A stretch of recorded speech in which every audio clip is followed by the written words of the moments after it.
Olá, queridos irmãos, queridas irmãs. Mais uma vez é uma alegria muito grande poder estar com vocês aqui hoje, nesta doutrinária. Hoje vamos falar sobre o capítulo 18 do Evangelho segundo o Espiritismo, que diz: muitos são os chamados e poucos escolhidos. Para iniciar a nossa doutrinária, vamos fazer uma prece, a prece de Cáritas hoje, que é uma prece que foi ditada pelo Espírito de Cáritas em uma sessão mediúnica em Bordeaux, na França, em 25 de dezembro de 1873. Deus nosso Pai, que sois todo poder e bondade, dai a força àquele que passa pela provação, dai a luz àquele que procura a verdade, ponde no coração do homem a compaixão e a caridade. Deus, dai ao viajor a estrela guia, ao aflito a consolação, ao doente o repouso. Pai, dai ao culpado o arrependimento, ao espírito a verdade, à criança o guia e ao órfão o Pai. Senhor, que a vossa bondade se estenda sobre tudo o que criastes. Piedade, Senhor, para aquele que vos não conhece. Esperança para aquele que sofre. Que a bondade permita aos Espíritos Consoladores derramarem por toda a parte a paz, a esperança e a fé. Deus, um raio, uma faísca do vosso amor pode abrasar toda a terra. Deixai-nos beber nas fontes dessa bondade fecunda e infinita, e todas as lágrimas secarão, todas as dores se acalmarão. Em um só coração, um só pensamento subirá até vós, como um grito de reconhecimento e de amor. Como Moisés sobre a montanha, nós vos esperamos com os braços abertos. Ó poder, ó bondade, ó beleza, ó perfeição, e queremos de alguma sorte merecer a vossa divina misericórdia.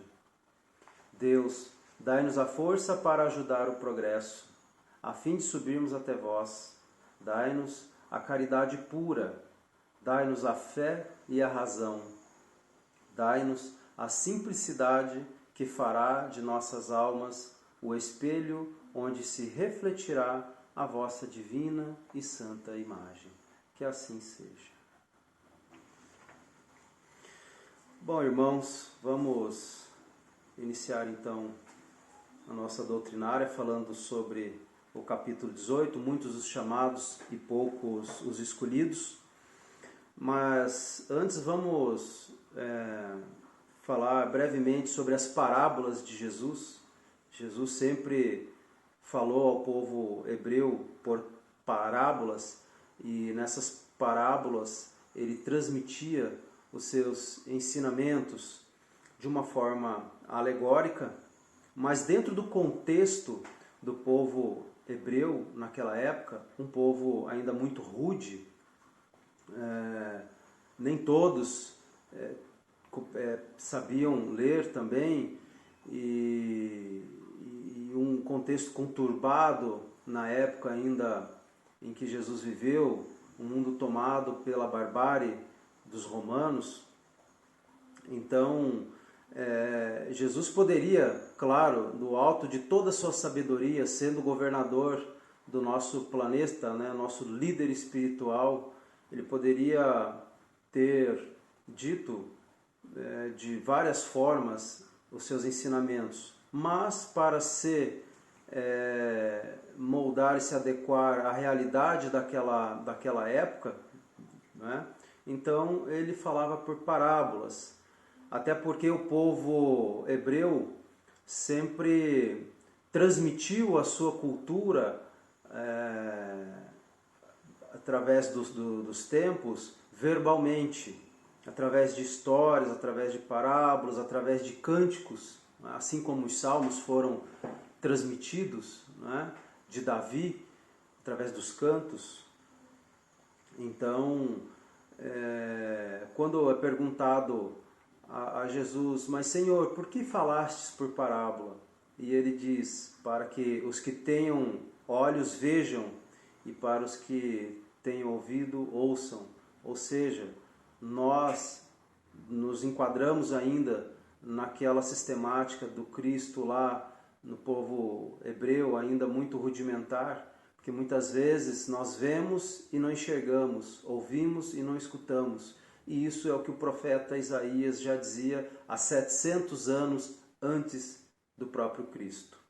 Então, as parábolas são formas de ensinamento para que Jesus pudesse instigar no povo a capacidade de reflexão, de pensar naquela historinha, para refletir dentro de si mesmo aquelas verdades que estavam sendo expostas pelo Cristo. Então, para começar, muitos chamados e poucos escolhidos, nós vamos já iniciar com a parábola das núpcias. Jesus, falando ainda em parábolas, lhes disse: o reino dos céus é semelhante a um rei, que querendo fazer as bodas de seu filho, enviou seus servidores para chamar às bodas aqueles que foram convidados. Mas eles se recusaram a ir. Ele ainda enviou outros servidores com ordem de dizer de sua parte aos convidados: preparei meu banquete, matei meus bois e tudo o que tinha engordado, tudo está pronto. Vinde às bodas. Mas eles, desprezando o convite, se foram, um à casa de campo e outro para o seu negócio. Os outros lançaram mão de seus servidores e os mataram. Após terem feito vários ultrajes, o rei, tendo ouvido isto, irou-se e, tendo enviado seus soldados, exterminou esses homicidas e queimou a cidade deles. Então disse a seus servidores: a festa de bodas está pronta, mas os que foram convidados não foram dignos. Ide, pois, às encruzilhadas e chamai às núpcias todos os que encontrares. Seus servidores foram então para as ruas e chamaram todos aqueles que encontraram, bons e maus. E a sala de bodas ficou repleta de pessoas que se sentaram à mesa. Então o rei, em seguida, para ver aqueles que estavam à mesa, e tendo percebido um homem que não estava vestido com a roupa nupcial, lhe disse: meu amigo, como entraste aqui sem ter a roupa nupcial? E esse homem ficou mudo. Então o rei disse às pessoas: atai-lhes as mãos e os pés e lançai-o nas trevas exteriores. Lá haverá prantos e ranger de dentes, pois muitos são os chamados e poucos os escolhidos. Passagem de Mateus, capítulo 22, versículos 1 a 14. Essa parábola, inicialmente, para quem não observar com atenção, não passa de uma historinha de alguém que convidou algumas pessoas, essas pessoas não foram e ele ficou muito irado e aí mandou chamar todo mundo que estava na rua para poder servir-se do banquete deles. Mas essa parábola, ela vai muito além disso. E como nós falamos no início, Jesus carregava essas parábolas de ensinamentos muito grandes, né, de alto teor moral, para que o povo hebreu e nós até hoje, não é? Porque muitos de nós encarnados aqui hoje vivemos lá naquela época e estamos até hoje recobrando aqui as nossas faltas, por mais que não estejamos lá em Israel. Mas o que Jesus quis dizer com essa alegoria das núpcias, né, das bodas, os enviados do rei, os convidados? Bom, as núpcias sempre são associadas à alegria, à festa, não é?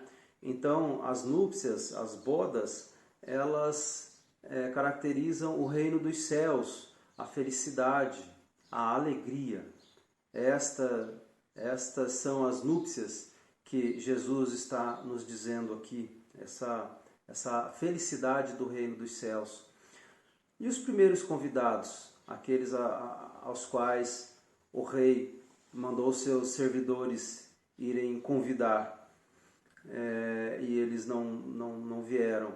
Esses primeiros convidados foram os hebreus, o povo hebreu, aqueles primeiros que foram chamados a conhecer a lei de Moisés, quando Moisés recebeu o decálogo lá no monte e trouxe ao povo judeu saído do exílio do Egito. Portanto, esses primeiros convidados foram os primeiros hebreus ali de Moisés em diante. E esses enviados do rei, o rei enviou os seus servidores para convidá-los. Quem são esses enviados do rei? Esses enviados são os profetas. Deus enviou os profetas para chamar todo esse povo ao qual Moisés havia retirado do Egito. E esses enviados, os profetas, muitos foram ultrajados e mortos. Foram mortos porque na ignorância daquela época eles não aceitaram. Eram ainda culturas pagãs, não é? Então esses enviados de Deus, no caso do rei, são os profetas. E aqueles convidados que se desculparam, não vou lá cuidar da minha casa de campo, eu vou pro meu negócio, vou cuidar das minhas coisas. Esses convidados que se desculparam e não foram, são aquelas pessoas que estão puramente ligadas aos interesses materiais e não aos interesses espirituais e morais. Essas pessoas se desculpam por tudo. Assim como hoje, eu não tenho tempo de ir na casa espírita, eu não tenho tempo de assistir uma palestra, eu preciso trabalhar, eu preciso cuidar das minhas coisas, eu preciso cuidar do meu negócio, eu preciso ir para minha casa, coisas desse tipo. Então, 2021 anos depois, essa parábola continua muito viva e muito ajustada para os dias de hoje também. Então, esses convidados que não vieram são todos aqueles que estão sim sendo chamados, estão sendo convidados para conhecer a doutrina, para conhecer o Evangelho de Cristo, e muitos negam. Mas e aqueles convidados que o rei, depois de ter ficado irado, mandou chamar das encruzilhadas e das ruas, ou seja, chamam qualquer um, chamam todos agora que vocês encontrarem. Quem são esses convidados que estavam nas ruas e nas encruzilhadas?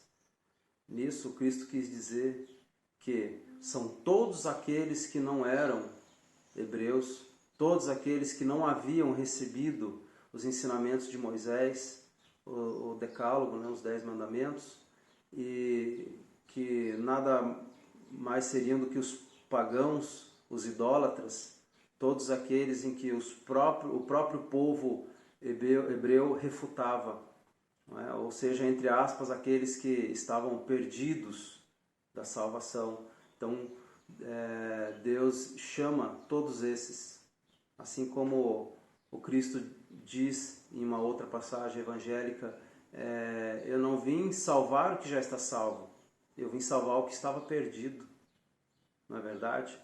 Então, dentro dessa parábola, quando o rei manda chamar todas as pessoas que estavam nas ruas e nas encruzilhadas, na verdade é Deus chamando a todos os povos para se esclarecerem, não é?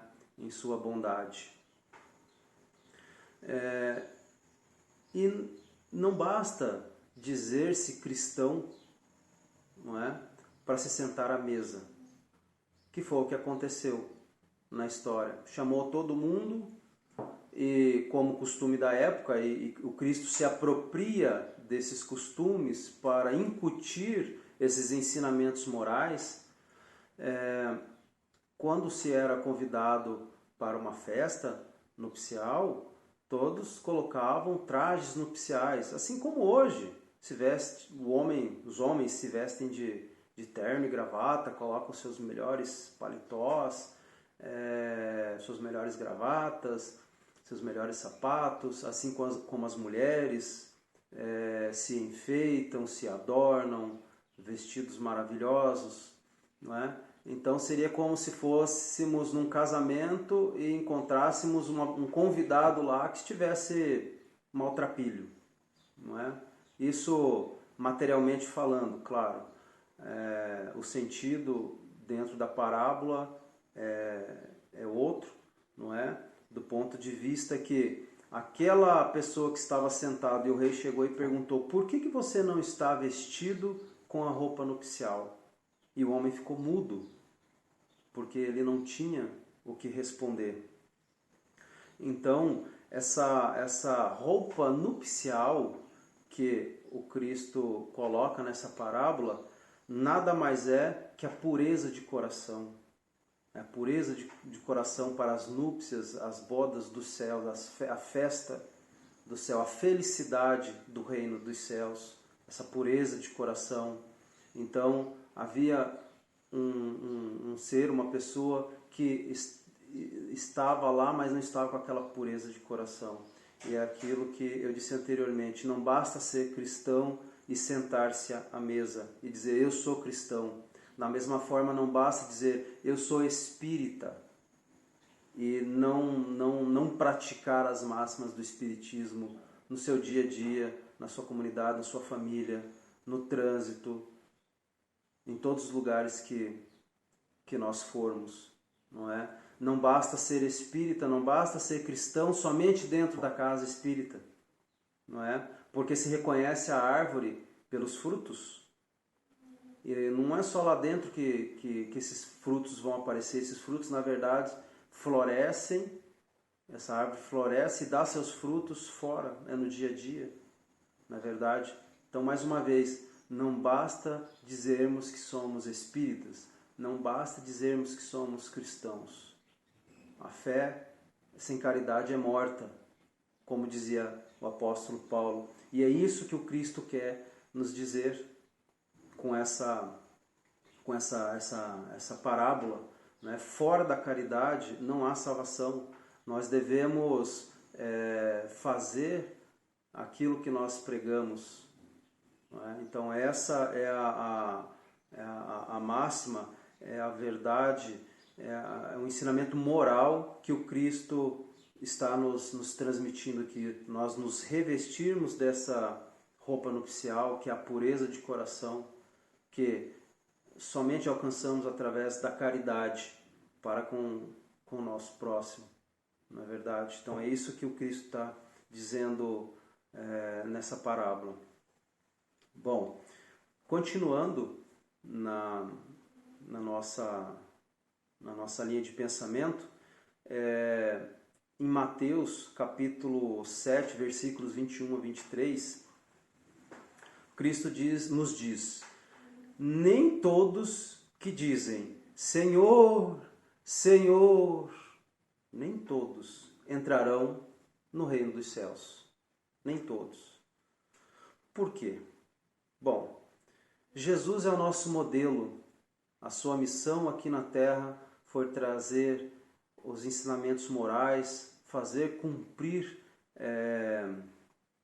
a lei e os profetas, e é isso que ele diz: eu não vim destruir a lei nem os profetas, mas sim dar cumprimento a ela. Então Jesus é o nosso modelo, não é, de como devemos ser.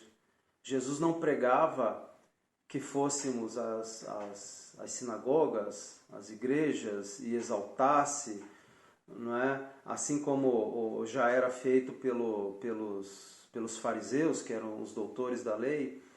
Mas Cristo, desde o seu nascimento, dentro de uma família muito pobre, muito humilde, né? Tiveram que fugir, dormir dentro de um estábulo, não é? desde tão cedo já nasceu nos ensinando a humildade. Essa humildade de que as coisas pequenas do mundo, as coisas simples, é aonde está a salvação.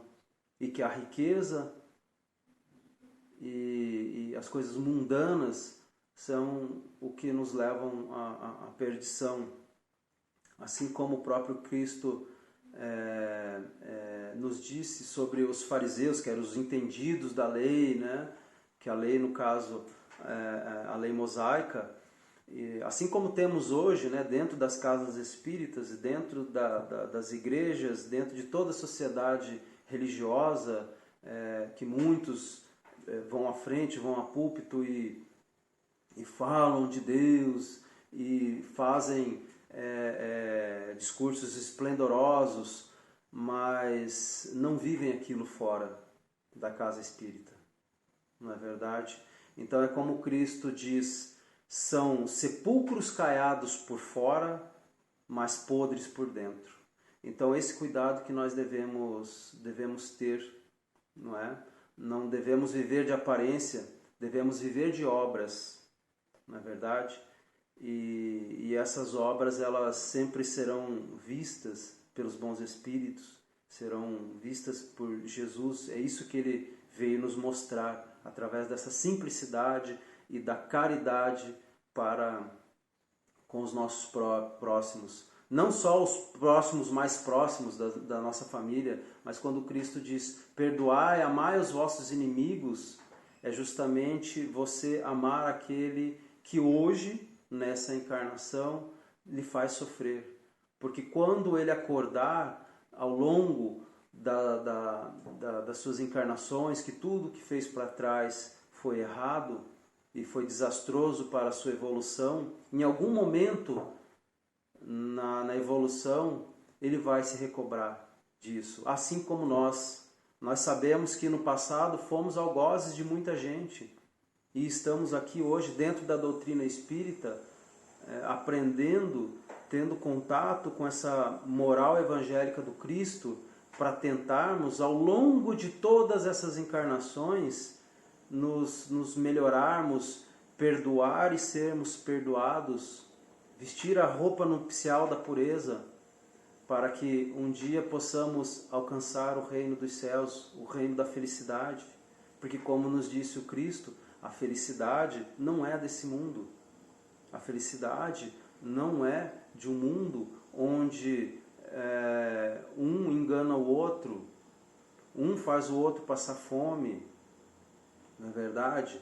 Um martiriza o outro, e assim nós vemos, não só na sociedade, mas principalmente dentro das famílias, da minha, da sua, de todo mundo. E a família é esse laboratório que Deus permite que vivamos entre nós para podermos ir ajustando essas arestas. Então, quando Cristo fala, nem todos que disser Senhor, Senhor, alcançarão o reino dos céus, é justamente por isso. Porque não podemos ser sepulcros caiados por fora, brancos, coisa mais linda, pintadinho, bonito, mas podres por dentro, não é? Então, a missão e o modelo de Jesus é trazer para nós a compreensão da evolução moral desse planeta, a evolução moral da sociedade, a evolução moral dos espíritos, de nós espíritos que estamos aqui nos arrastando ao longo dessas encarnações com as nossas imperfeições. E o Espiritismo vem trazer essa luz para nós, para que possamos ter olhos de ver e ouvidos de ouvir. O Cristo ainda nos diz, através de João, ainda nessa temática, que a quem muito foi dado, muito será pedido, ou muito será cobrado. Não é? Então, nós temos no capítulo 9 de João, que diz o seguinte: Vim a este mundo, Cristo dizendo, vim a este mundo para fazer um julgamento, a fim de que aqueles que não veem, vejam, e aqueles que não veem se tornem cegos. Alguns fariseus, que com eles estavam, ouviram essas palavras e lhes disseram: somos nós acaso também cegos? Jesus lhe respondeu: se fosseis cegos, não teríeis pecado. Mas agora dizeis que vedes, e é por isso que o pecado permanece em vós. Ou seja, no caso dos fariseus, que sempre tentaram, ao longo de toda a história do Cristo, todos os evangelistas escrevem isso, né? Que os doutores da lei, os entendidos da lei mosaica, sempre tentaram pegar Cristo de contrapé, fazer ele se contradizer, algo nesse sentido, para que pudesse ridicularizá-lo. E nunca conseguiram, não é? Até porque Jesus jamais poderia ser ridicularizado por um planeta tão atrasado como o nosso moralmente. Então, quando Cristo quis dizer que a quem muito for dado, muito será cobrado, assim como dos cegos, os fariseus já tinham conhecimento da lei. Então eles tinham toda a lei, professavam aquela lei, iam em praça pública pregar. Eles tiveram a oportunidade de receber aqueles conhecimentos. Então mais será cobrado deles. Mais será cobrado na transmissão desses conhecimentos, e não somente o conhecimento, como a moral, como a caridade. E é por isso que o Cristo diz: se tu fostes cegos, menos seria cobrado, porque você não haveria recebido todas essas informações, não é, para serem transmitidas. Mas como vocês veem, foram elucidados moralmente, não é, e dentro da lei, mais será cobrado de vocês. Então, da mesma forma, nós, espíritas, que estudamos a codificação espírita, que entendemos que o espiritismo é a terceira revelação, é o Paráclito que o Cristo disse aos seus discípulos que nos enviaria, né? A partir do momento que temos essa consciência de que temos que estudar, compreender toda essa obra que Kardec codificou juntamente com os espíritos, através dos ensinamentos dos espíritos, inclusive o espírito de verdade. Então, de nós, mais será cobrado também. Mais nos será cobrado como espíritas e a caridade, a transmissão do Evangelho para as pessoas que chegam dentro de uma casa espírita, confortar aqueles que chegam à casa espírita procurando um alento, porque já procurou em todos os lugares e não conseguiu. É nosso dever e é nossa obrigação como espíritas e como cristãos evangélicos acolher e auxiliar esse próximo, que muitas vezes está num quadro de depressão profundo, muitas vezes num embate familiar muito grande, muitas vezes nas duras penas das dificuldades terrenas, da fome, do frio, das dificuldades materiais.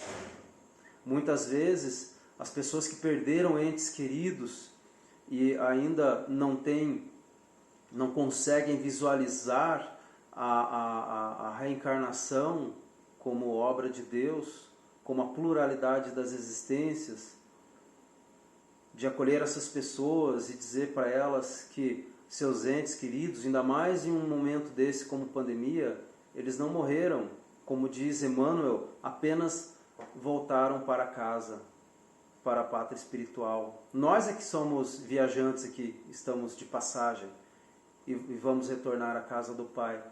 Então é nossa obrigação, como espíritas, dentro da casa espírita, e não só dentro, mas fora, porque as oportunidades que Deus coloca em nossas vidas de poder fazer o bem ao próximo estão todas fora da casa espírita. A casa espírita estão reunidos lá, claro, evidentemente, os bons espíritos, as pessoas que se associaram em pensamento e dispensam o seu tempo e a sua convicção para auxiliar as pessoas, mas são nas pequenas coisas do dia que Deus se revela para buscar a nossa capacidade de fazer o bem, não é? Então, quando o Cristo nos disse a quem mais foi dado, mais será cobrado, nós sabemos que tanto do termo do conhecimento moral e espiritual, também será cobrado aqueles que têm fortunas, porque na verdade Deus nos empresta, não é, os meios materiais, e aquelas pessoas que nascem em grandes fortunas, quando retornarem, será perguntado a ela: o que fizeste da fortuna que eu lhe emprestei? Somos apenas fiéis depositários, não é verdade? E aí, se a pessoa somente utilizou daquela fortuna para as suas paixões e nem sequer teve a bondade de auxiliar em algum momento próximo, isso vai ser cobrado. As piores provas não são a da pobreza, as piores provas são a da fortuna, que esses sim serão realmente muito cobrados. Então, como o próprio Cristo nos disse, reconhece-se o cristão por suas obras, não é verdade? Então é a questão da árvore, dos frutos da árvore. Aquela árvore que dá bons frutos, ela não pode ser má. E aquela árvore que não dá bons frutos, ela não pode ser boa. Assim somos nós, não é? Basta olhar as obras de todos aqueles que estão num púlpito dizendo Senhor, Senhor, não é? Quais são as obras que eles estão fazendo? E isso nos incluímos também, não é? Então, quais são as obras que nós estamos fazendo? Os nossos frutos são bons? Se a obra de cada um produz bons frutos, de acordo com os ensinamentos do Cristo, então somos pessoas boas, somos boas árvores. Agora, se as nossas obras não são boas, somos péssimas árvores, e assim como Cristo diz, devem ser cortadas e lançadas ao fogo. Então, vamos refletir sobre essa questão das nossas obras, porque a árvore do cristianismo é uma árvore linda, é uma árvore sempre bela, é uma árvore sempre boa, e é uma árvore que sempre deu e continuará dando bons frutos até que essa terra seja totalmente regenerada. O problema não é a árvore, nesse caso do cristianismo, porque ela só dá bons frutos, mas os jardineiros são maus. A árvore é boa, mas os jardineiros são maus. Os jardineiros maus podam os seus galhos, estraçalham os seus frutos, colhem e deixam estragar, não partilham desse fruto, não dividem desses bons frutos com os demais. Então, a reflexão para essa nossa doutrinária de hoje é de que nós todos, principalmente espíritas, estamos constantemente sendo chamados. Constantemente sendo chamados.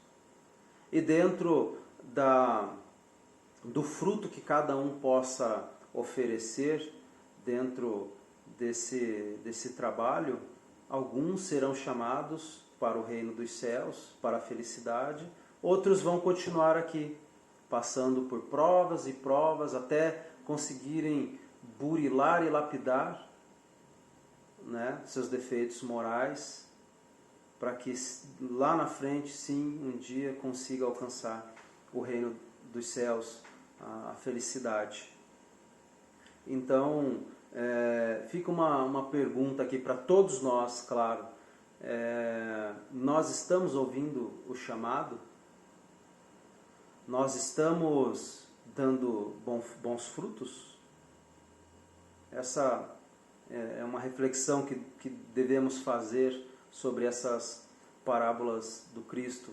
Assim como a parábola dos trabalhadores da última hora, em que o Senhor foi à cidade e recolheu cedo uma quantia de trabalhadores e levou para o seu campo para trabalhar.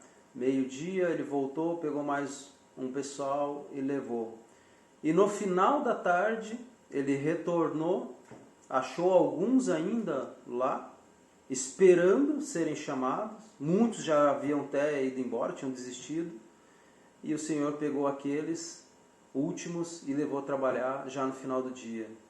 Encerrado o trabalho de todos, o Senhor paga igualmente para cada um a quantia combinada. E aí aqueles que foram os primeiros, né, cedo, foram recolhidos pelo Senhor e levados ao trabalho, começaram a reclamar: mas como? Nós trabalhamos o dia inteiro e esses aí chegaram agora no final do dia, trabalharam 1 hora e vão ganhar a mesma coisa que nós? O que essa parábola nos mostra? Que aqueles que foram chamados primeiro e trabalharam o dia inteiro, esses foram testados quanto ao seu egoísmo. Ah, porque eu trabalho faz uns 50 anos na casa espírita, né? E muitas vezes acham que se eles saírem da casa espírita, a casa espírita morre. Não. Né? Então, esses primeiros são testados quanto ao seu egoísmo. Não é? Porque aquele que chegou por último ficou o dia inteiro esperando. E esses últimos são testados quanto à sua fé e a perseverança em esperar a sua vez. Foram testados na fé e na perseverança. Os primeiros no egoísmo.